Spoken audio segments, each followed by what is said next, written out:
Sa balitang F1, ibinahagi ni Martin Brundle, isang kilalang komentaryo, ang kanyang pananaw ukol sa espekulasyon sa pangalawang upuan ng Red Bull Racing.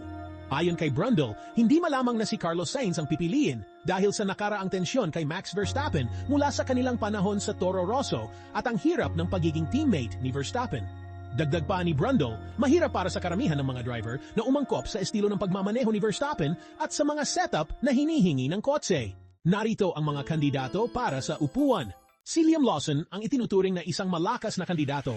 Ipinakita ni Lawson ang promising performance at masangkop na harapin ang pressure bilang teammate ni Verstappen. Pangalawang potential na kandidato mula sa Red Bull Junior Team. Patuloy na pinapakita ni Yuki Tsunoda ang kanyang pagunlad at maaring ma-promote. Pangatlong kandidato, si Daniel Ricciardo, isang veteranong driver na may kasaysayan sa Red Bull, ay maaring magdala ng karanasan at stability kung sakaling bumalik. Sa kabila ng mas mababang posibilidad, ipinakita ni De Vries ang kanyang talento at adaptability na naglalagay sa kanya bilang isang potensyal na opsyon kahit hindi karaniwan.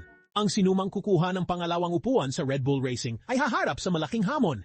Ang dominasyon ni Verstappen at ang kanyang mga partikular na kagustuhan sa pagmamaneho ay nangangailangan ng isang teammate na mabilis na makakaangkop at magpe-perform sa ilalim ng matinding pressure.